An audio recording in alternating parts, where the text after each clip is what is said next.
Asante mstahiki Spika. Mstahiki Spika, kwanza nataka kusema ni jambo la kusikitisha kuona ya kwamba katika uamuzi wa wale majaji walioketi watatu waliweza kuona ya kwamba pengine Senate haikumpatia nafasi ya kuweza kujitetea vilivyo kama mshtakiwa. Lakini nataka kusema ya kwamba runinga na kila mahali waliona katika Kenya nzima ya kwamba katika kesi hii tulimpatia nafasi yule aliyekuwa ameshtakiwa Bwana Gachagua, Mheshimiwa Gachagua, kwa nyakati zote. Hata tukizingatia zaidi ni kwamba ulikuwa wakati mwingi tulimpatia wa asubuhi yote mpaka wakati wa karibu saa 7. Aliongea zaidi ya masaa 6 akiweza kuulizwa maswali ambayo anaongozwa na wakili wake, na wakili si mwingine bali ni wakili maarufu sana na ni wakili ambaye amebobea katika sheria. Ndugu yetu Awasinia ambaye ni Paul Mwite aliweza kumpeleka kulinganisha na vile alivyokuwa ameandika taarifa yake, akaileta hapa, na yale yote hiyo ilikuwa katika record. Na jambo la kusikitisha zaidi ni kwamba baada ya kwamba mawakili wote wale waliokuwa nao walipewa nafasi pia kuongezea kuzidi kumweka vizuri Bwana Gachagua, na alikuwa yuko sawa kabisa. Asubuhi wote alikuwa yuko sawa, alikuwa anacheka na anajibu maswali kisawa sawa. Bwana Spika, baada ya hapo sasa, kwa sababu ilikuwa katika sheria zetu tunasema ya kwamba ikiwa tutakusikiza wewe kama bunge lote, yani ya committee of the whole house, ikiwa tutaketi chini na kuweza kusikiza, basi kila mtu atawahi kuuliza maswali. Na ilikuwa amemaliza asubuhi yote mpaka saa 7, akapatia watu kama dakika 30-40 kwenda kupumzika tu na kurudi na kuweza kuja kumsikiza yeye. Ilikuwa ni wakati wa bunge la Senate sasa, kwa sababu amemaliza kujitetea, kwa sababu amemaliza kusema alivyotendewa kwamba si haki. Ilikuwa sasa ni wakati wa yeye kuulizwa maswali na bunge la Senate. Jambo la kusikitisha ama jambo la kushangaza ni kwamba alitoweka.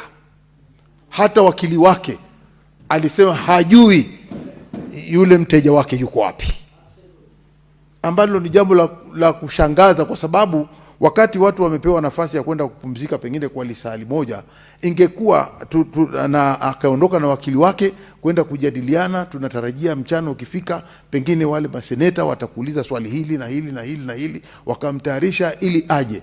Lakini jambo la kusikitisha ni kwamba walipokwenda huko, dalili zinaonyesha wazi kabisa ni kwamba walimwambia wewe usijaribu kurudi tena, kwa sababu lile bunge la Senate inaonekana wako tayari kukuuliza maswali. Na ni vile vile kumalizia ni kwamba si usawa kusema ya kwamba utarudi mchana, ama umeagizwa na bunge la Senate, umeagizwa na spika kwamba njoo mchana sasa utapata nafasi ya kuweza kujibu maswali utakayoulizwa na maseneta, kwa sababu sasa ni wakati wa ile nyumba ya Senate yote kuweza kukuuliza maswali. Bwana Spika, hapo mimi naona ni jambo la kusikitisha kusema kwamba katika wale majaji waliokuwa wameketi pale kwamba hakupewa nafasi ya kujitetea na bunge la Senate.